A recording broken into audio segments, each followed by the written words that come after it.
On a des folles affiches qui sont sorties pour Y2K, le prochain film de Kyle Mooney, que tu connais probablement de SNL, qui nous pond cette espèce de film d'horreur sur le bug de l'an 2000, très très cocasse, je pense.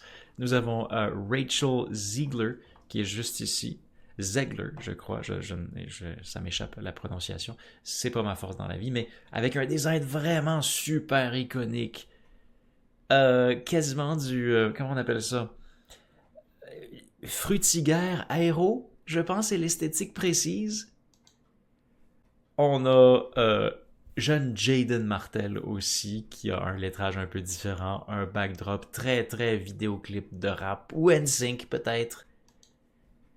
Le fameux Julian Dennison que j'ai adoré dans le film de Taika Waititi. Hunt for the Wilder People était avec Sam Neill et c'était touchant, c'était très créatif, très original et vraiment éclaté vers la fin. Je recommande. Cet acteur qui aussi était dans Deadpool 2 en fait. Te rappelles-tu? Mais c'était lui. C'est ça. Et pub complètement gratuite pour Durex. J'essaie de comprendre s'il y a eu un partenariat officiel. Nous le découvrirons en regardant le long métrage. Ça fait très TLC à la base. Je sais qu'il y a un autre poster de ce type, je pense que c'était un Kevin Smith, il tenait quelque chose comme ça dans sa main. Est-ce que c'était une carte d'affaires? Est-ce que c'était un sac de chips? J'ai peine à me souvenir, mais cette position est tout à fait iconique. Encore une fois, très réussi. Un bel espace liminal tout shiny. Lachlan Watson, que je ne connais pas, qui jouera le rôle de Ash, qui est un petit peu plus dans les eaux de Charlie XCX, je crois, ainsi que à noter la casquette rouge, et Fred Durst. Classique de chez classique. Et j'ai l'impression qu'ils l'ont rajeuni. Tu peux-tu? Parce que je suis pas mal sûr que sa barbichette est blanche à cette heure. Fred Durst, qui est un immense geek finalement. Sachez que dans ce film, il y aura Itu Eduardo Franco, que l'on connaît de Stranger Things 4. Kyle Mooney, lui-même, aura le rôle de Garrett. The Kid Laroi, ainsi que Alicia Silverstone. Tim Heidecker, in the house, qui ne réussit jamais à ne pas me faire rire.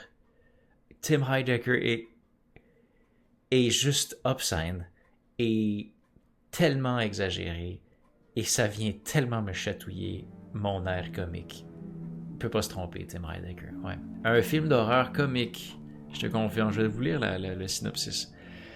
Deux nobody de l'école secondaire, donc une espèce de Project X finalement, là, prennent la décision de crasher la dernière grande célébration avant le nouveau millénium en 1999. La nuit devient complètement fofolle, s'ensuit une course farfelue, alors que l'horloge tape minuit et ça part en cacahuète.